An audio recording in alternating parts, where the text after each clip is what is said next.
In our last episode, we left Yukon's capital city and embarked on the famed Klondike Highway, headed for Dawson City.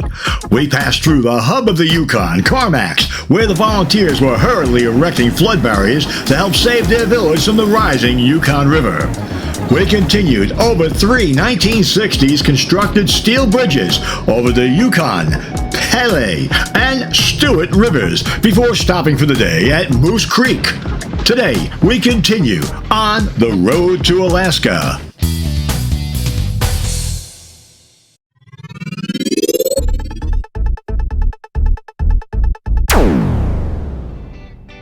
From Florida to Alaska, from the East Coast to the West Coast, join Jane and Steve celebrating their 50th wedding anniversary, traveling across North America in the cool Nana Coach, their 27-foot Freedom Elite Class C motorhome, as they visit the many beautiful points of interest in all 50 United States on their golden anniversary adventure.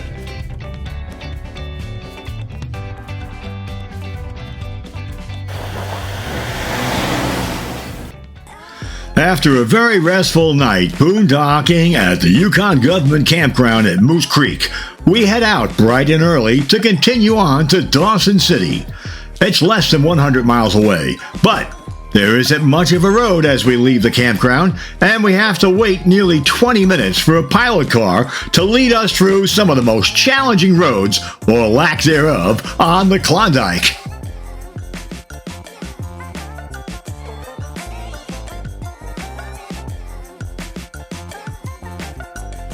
Please hit that subscribe button and hit the bell so you won't miss our future episodes.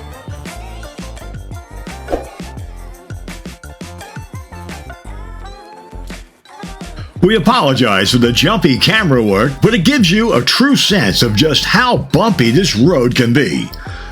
We eventually switch over to the GoPro camera with its incredible image stabilization, which essentially eliminates you seeing the bouncing around that we have to endure.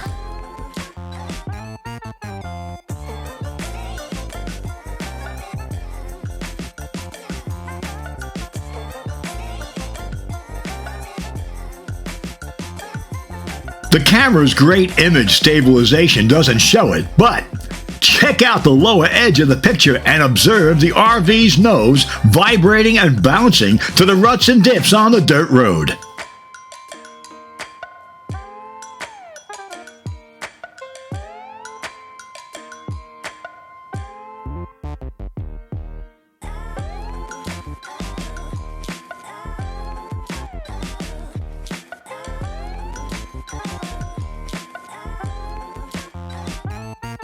Not that you really needed to know, but you really, due to the road condition, are already generally following the speed limit, 18 miles per hour.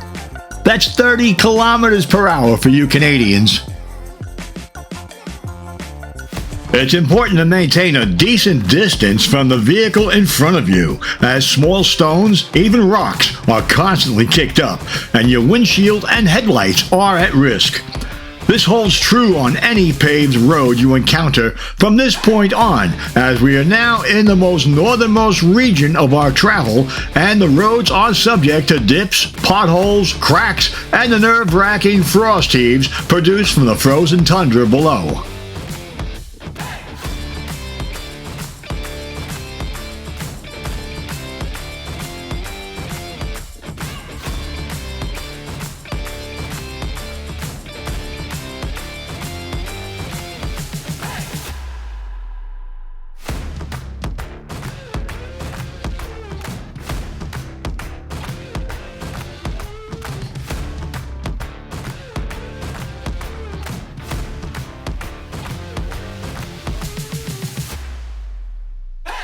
We enjoy a short-lived respite as we reach a section of the original Klondike Highway over the McQuesten River Bridge that has not yet been dug up. A short-lived respite indeed, as we await a pilot car for nearly 30 minutes to lead us convoy-style across the remaining construction zone. It is here that we first meet a fellow from Colorado who has an interesting arrangement with which to bring along his favorite off-road conveyance. We will bump into this guy, Bernie Zanoni, many times in the weeks to come as we travel to Dawson City and beyond.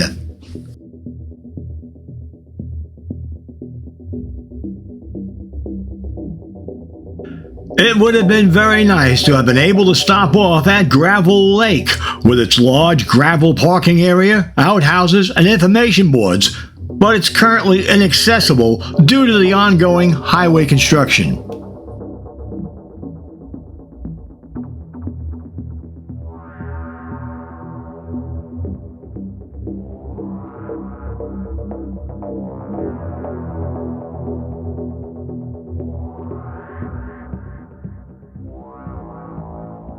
We catch a short glimpse of the lake on our right-hand side as we pass by.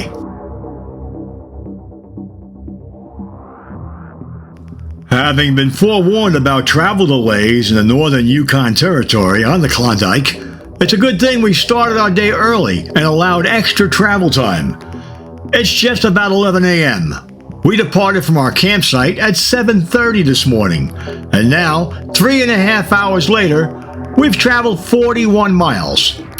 It's another 55 miles to Dawson City, and hopefully no more construction delays.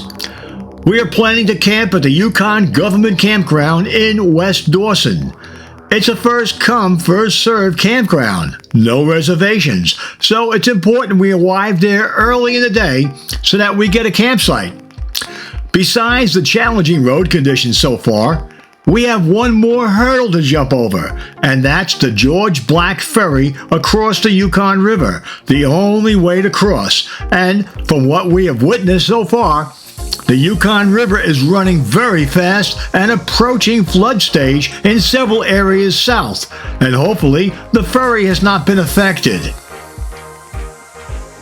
We are getting closer to our destination, Dawson City, as we've just passed the Dempster Corner, which is the intersection with the Dempster Highway, Yukon Highway number 5, that leads to Inuvik in the Northwest Territories, some 465 miles north.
It's been quite a long morning, but finally we have arrived in Dawson City.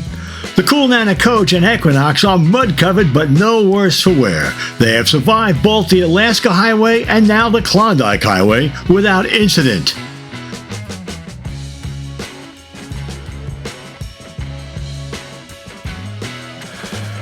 At milepost 321, we cross over the Klondike River Bridge.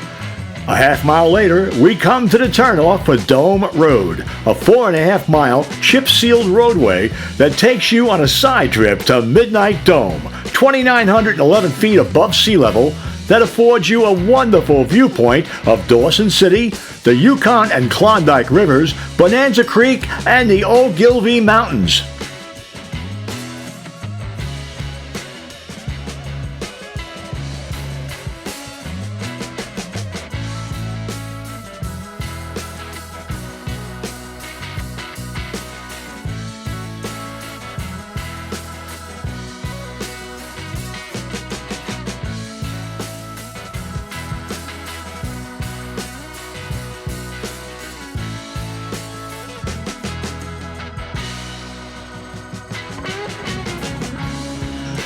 We cruise through to downtown Dawson City, anxious to see the city, but even more anxious to catch a ferry to the west side of the river and the Yukon Territory Government Campground in an effort to get ourselves a campsite.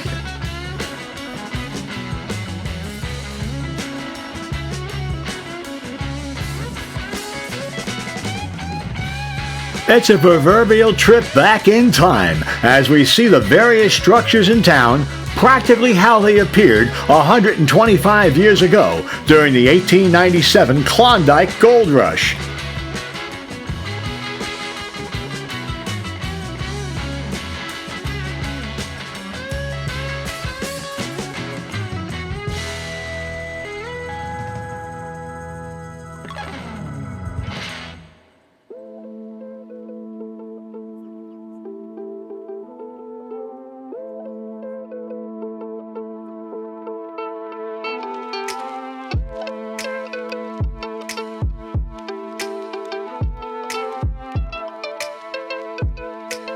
With its wooden sidewalks and dirt streets, the historic Keno steamboat positioned on the banks of the Yukon River, you can't help but get a sense of what it might have been like a century ago in Dawson City.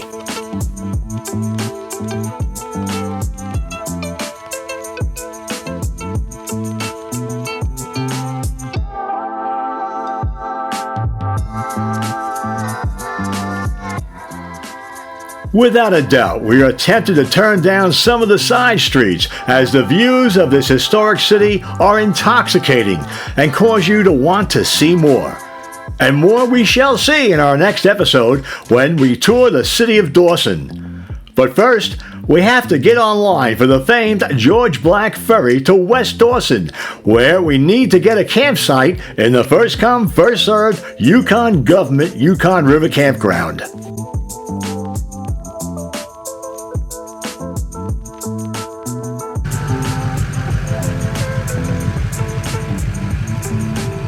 As we arrive at the ferry landing, we see the George Black Ferry departing from the landing.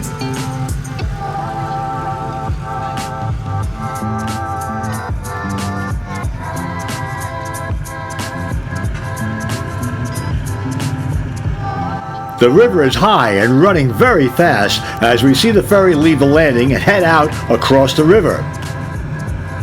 The normal travel time is 5 to 7 minutes, but today, the swift rising river is causing the trip to take 15 minutes or more. I see our traveling acquaintance, Bernie Zanoni, has made it on this trip which we are currently observing. The swift current pulls the ferry downstream nearly 3/4 of a mile before the ferry is able to turn upstream to the landing on the west side of the river. The river is constantly pulling dirt from the riverbank and ferry landing, so workers have a stockpile of sand and gravel and a front end loader on hand to constantly maintain the ferry landing.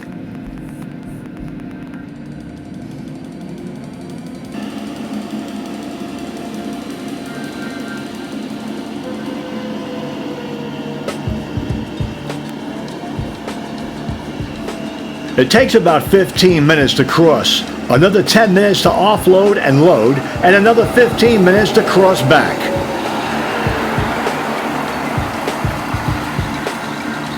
This means that each time the ferry departs without us, we have at least another 55-minute wait for our next opportunity to cross the river.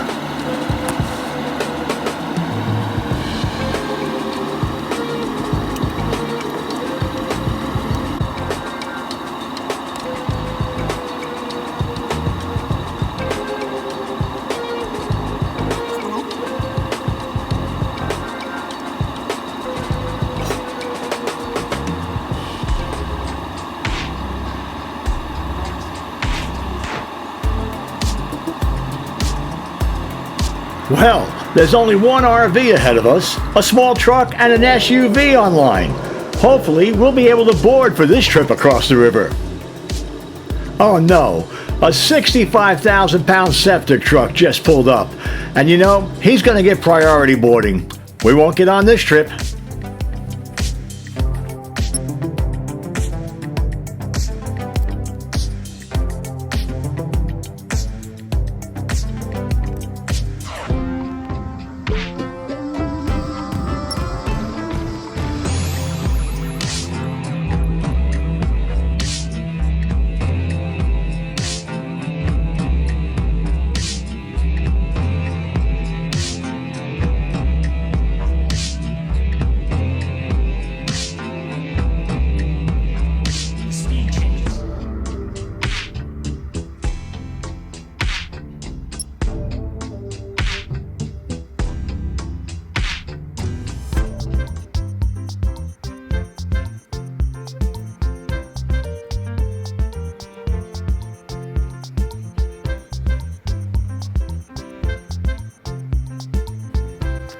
At last, we are on the ferry.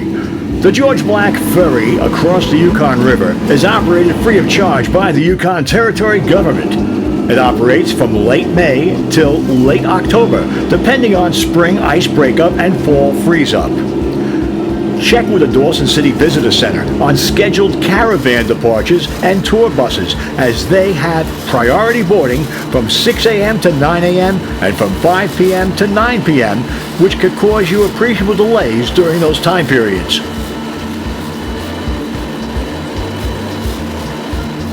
We hope you join us for our next episode, where we explore Dawson City by car and on foot.